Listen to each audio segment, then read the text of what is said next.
So for our quick and easy flip card, it will really be quick and easy because we're going to use patterned paper and dies and just a couple stamps for sentiments. I'm using a Pinkfresh Studio Home for the Holidays paper pad, which has this adorable patterns, very lovely colors, and very cute images. So I'm going to use these houses, and I cut the paper. It's 4 1/4 by 5 3/4. I need this extra 1/4 of an inch to create a flap. I'm going to adhere our front panel to this flap, but you don't have to have it, and I'll show you later how you can do without it. But as paper is actually 6 inches, so I had an opportunity to create this flap. But if you use background stamp or some other way to decorate your card front, you don't have to use it. So you can cut just regular 4 1/4 by 5 1/2.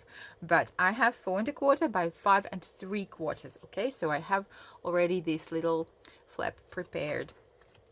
And also I've cut this strip out, and of course I don't want to waste it, and I'll make just a quick card, and I'll share I'll share this card with you later. Also, to create a flap, you need some basic dies, some shapes. You can use a circle, you can use a rectangle, or any basic dies that you have on hand. I'm going to use these basic label frames from Pinkfresh Studio, this hexagon shape, which I really like. And I am going to use the biggest die to create our flap element. And also, as these are stacking dies, I also have already die cut a smaller hexagon to decorate our panel. And also to decorate it, I created this beautiful dimensional bow. To create this bow, I used partial cut bouquet and a bow die set from Pinkfresh Studio. You have 3 elements here, so you just die cut cardstock with them, and voila, a lovely bow. Okay, what else? Yes, I'm going for my cut panel, cut base. I'm going to use some just blue cardstock to go nicely with the blue houses on the patterned paper. And basically that's it. So we can actually start creating. I apologize, this video might be a longer one, longer than I usually make, but I hope it will be useful. All right, so now here I have just white cardstock, 4 1/4 by 5 1/2, so just regular A2 size cardstock, and I'm going to have my flap. So about half of my card base will be covered with this flip panel. So here I have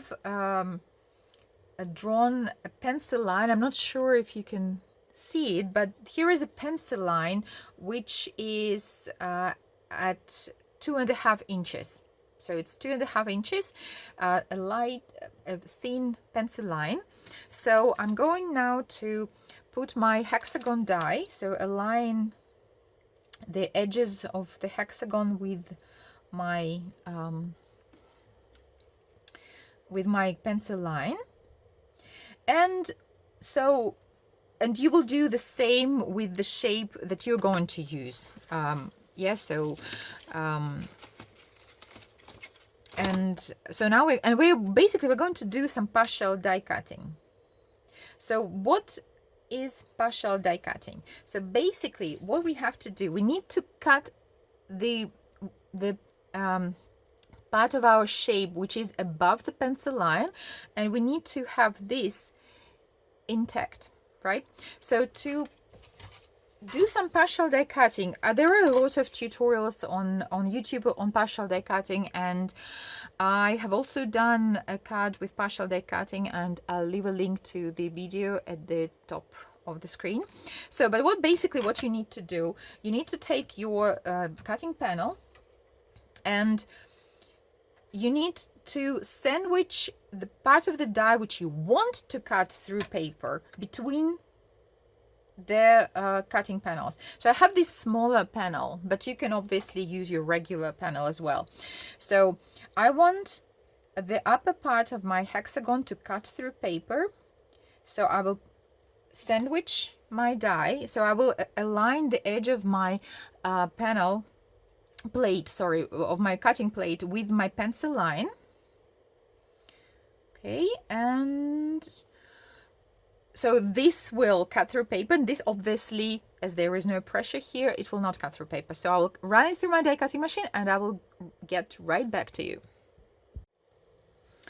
Okay, so I have run it through die cutting machine. As you see, the upper part has die cut through, and the lower part is just pure intact white cut stock. I have already erased the pencil line, remember to do that.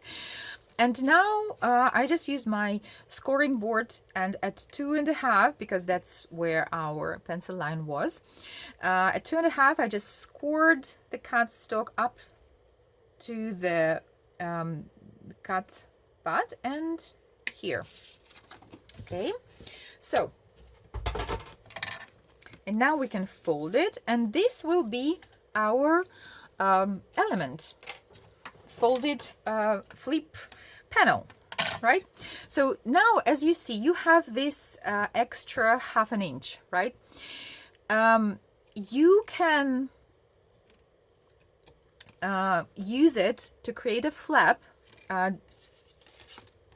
right? So you just score it here, you fold it, and you will use this to adhere your flip panel to your card base.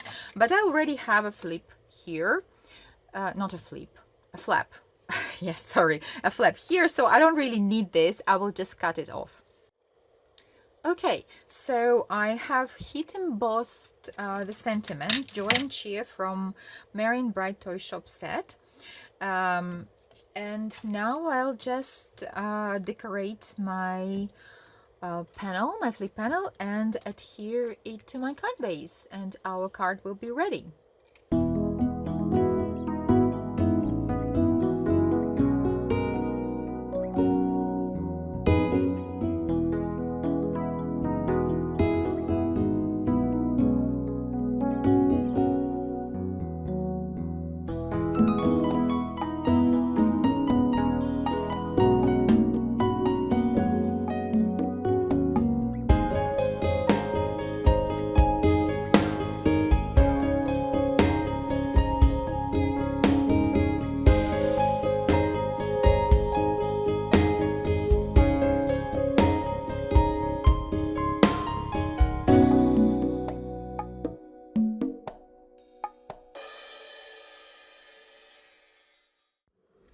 Okay, so here is our flip card ready. So I decorated the front panel with smaller images from Sparkle with Magic set. These branches, but you obviously can go through your stash and look for smaller images to decorate the panel, or you can just draw snowflakes maybe here or something. And when you flip the card, there is a lovely sentiment from Merry Days set. It's a quote from Grinch actually, so maybe Christmas, he thought, doesn't come from a store. Maybe Christmas perhaps means a little bit more, which I think is really lovely. When stamping your inside image, just make sure that you flip the panel and you stamp it the right way. Yeah, because so to avoid stamping it upside down, and yeah, so ask me how I know. All right, so I used Pinkfresh Studio inks for my for the little stamping that I did for this card, because they go beautifully, their colors go beautifully with the colors of the Home for the Holidays collection. with a pattern paper. And what I love about this flip card is that it gives you literally endless opportunities how to decorate this card. You can use absolutely anything you have on stash.